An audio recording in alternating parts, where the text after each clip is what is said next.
Hey guys, greetings and salutations. James here. I thought I'd finally make another video. I actually wanted to talk about this topic of abortion.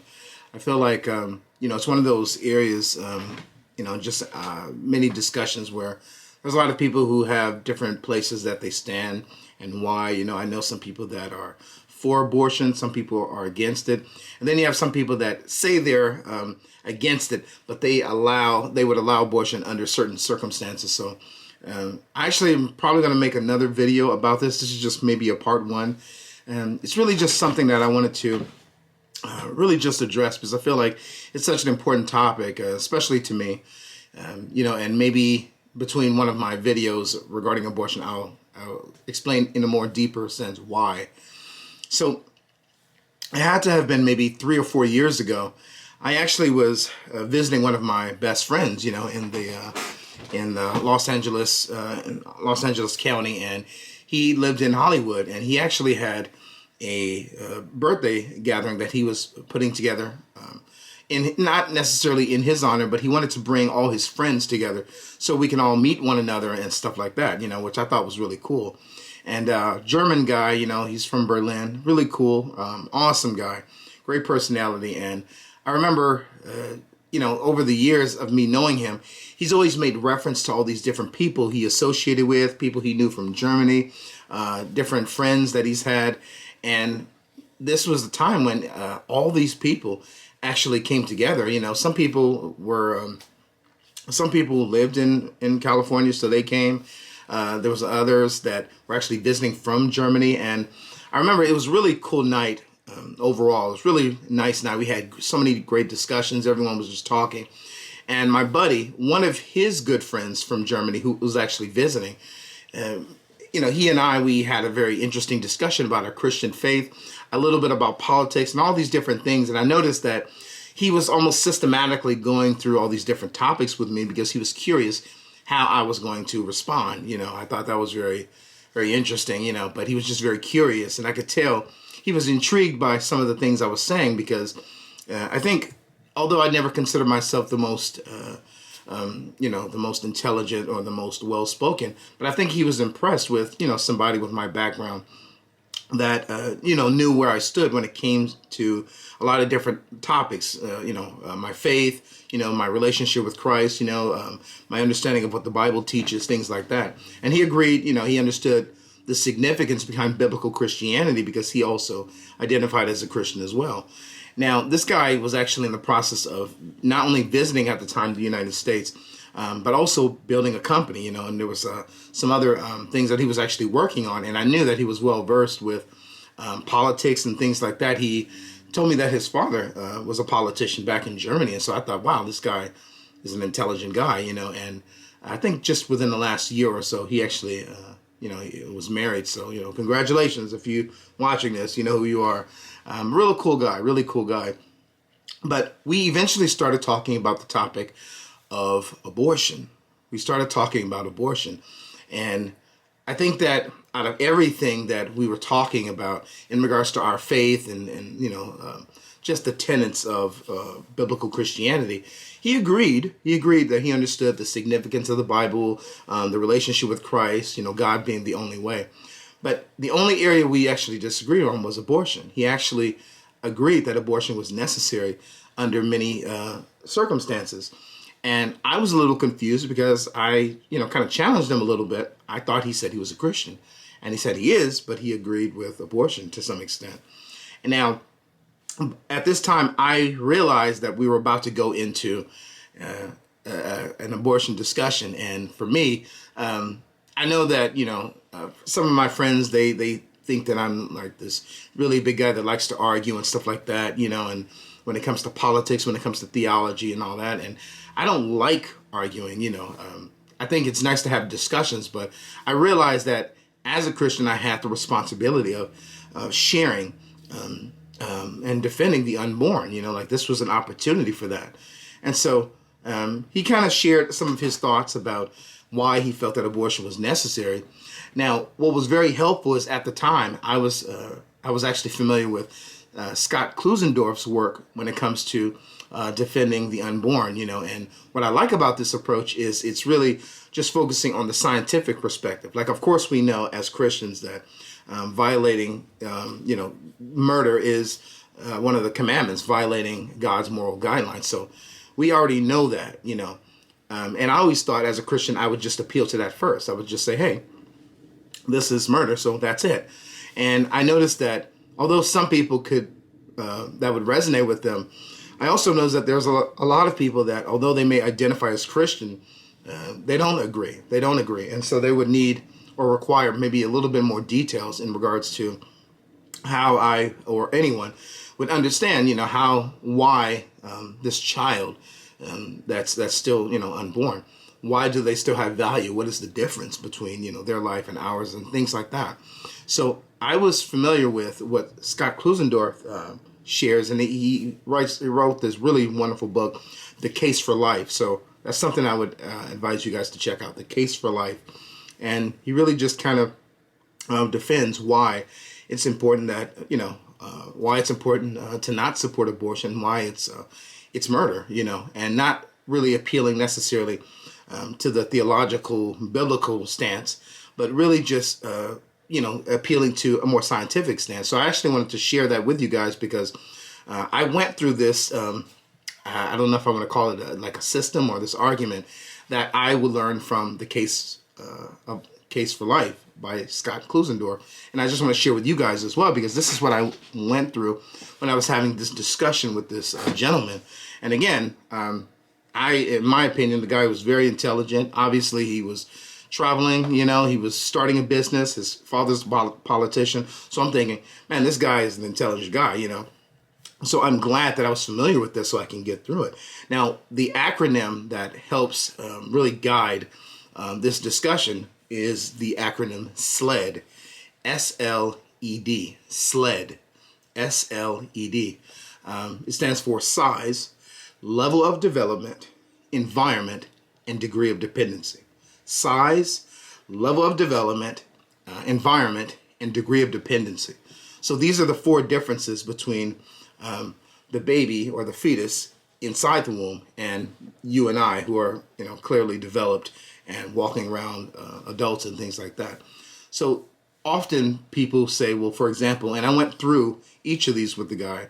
I said, well, the size. I said that, well, just because someone is smaller than you, like, for example, there are children that are, smaller than you and I, it doesn't mean that we have the right to kill them just because we're bigger and, we're bigger than them and they're smaller, I mean, it doesn't make any sense, And I was trying to explain to him that this is the same thing with the baby in the womb, is that they have all the components that is required to create a human being. They already are whole, and so just because they're smaller doesn't mean that they're, less, important than you and I, all the same genetic information that this baby has inside the womb, you and I have, they're already a separate individual. They have a separate body, just like you and I. And so I was explaining to this gentleman that that's not a proper argument, because by that definition, if somebody, we can kill somebody just because they're smaller, well, then that means that people that are all smaller, like, for example, Shaquille O'Neal is much bigger than most of us, and doesn't mean that he's more important than us, and somebody has the right to kill the rest of us, And so I kind of just really expanded that a little bit. But I thought it was very interesting because he seemed to understand that that wasn't a proper argument to say, well, just because they're smaller means that, they don't have the right to life. I also went down to the next, letter, level of development. That's the L.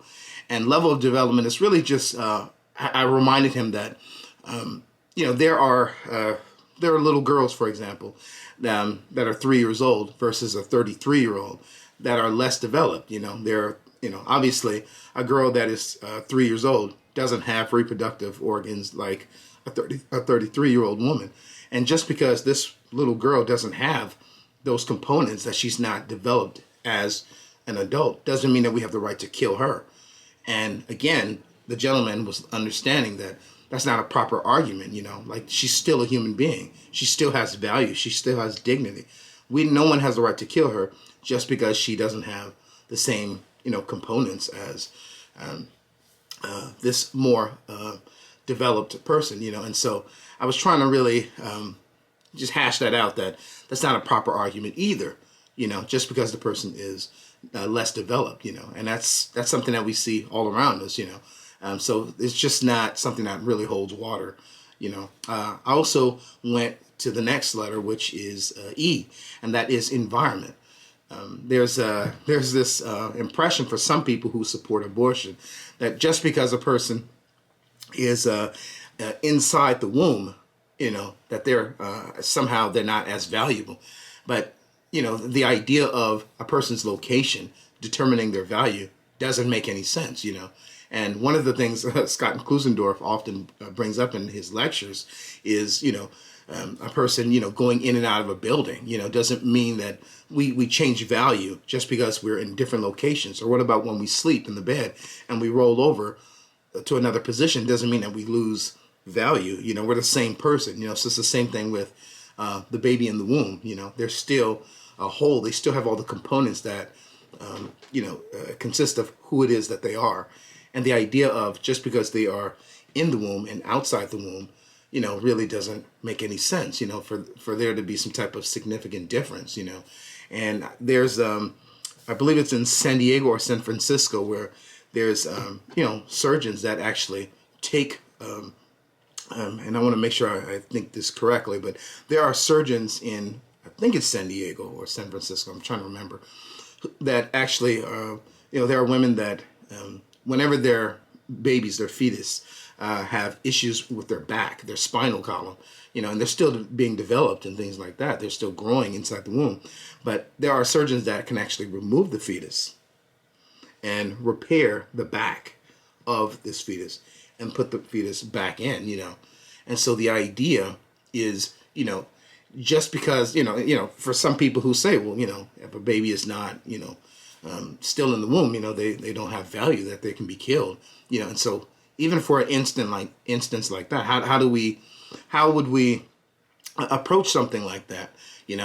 Does the baby that's not developed yet lose value or gain value all of a sudden now that they're out of the womb? And then once they go back in, do they, retain that value, or do they no longer have it? So it's really, it's really difficult to defend a position like that when we think it through, So the idea of environment determining our value doesn't make any sense. The last point I actually brought up to the guy is degree of dependency. Degree of dependency. And that's the idea that some people feel that, well, because this child still is required to consume, help from the mother, that, they don't have as much value, that they still are dependent.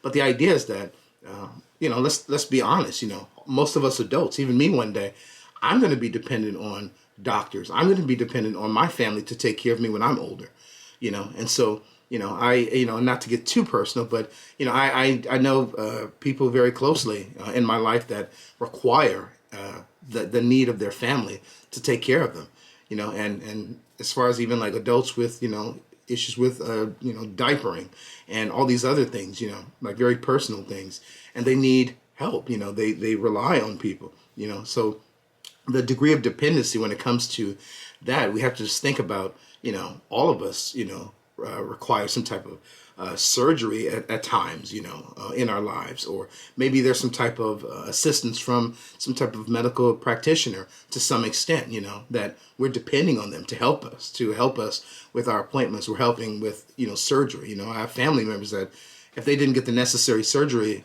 that was needed, they could have died, and so we need that. We all depend on someone to some extent, when it comes to even just, like I said, our health and things like that. So it's not really a proper argument to say that just because a person depends on, a human being, inside the womb, depends on their mother to some extent, it doesn't mean that they have less value. So, we all can really kind of, go through this and stuff like that. But yeah, I just really want to share that. I went through this whole point with the guy. And I also emphasize, of course, that, murder is against God's commandments. So, that is antithetical to what the Bible teaches. We shouldn't be proposing that people be killed. We're Christian. We understand the value of human life, that human beings have dignity, we have worth, we have value, we have inalienable rights that cannot be taken away from us. We are made in the image of our Creator. That fact alone gives us value. So there's a lot more I do want to unpack with this this topic. I have some other things I'm going to share, so I'm going to share that in another video. But thank you guys for just hearing me out. Because it's a very important topic. I feel like we all should kind of take it on.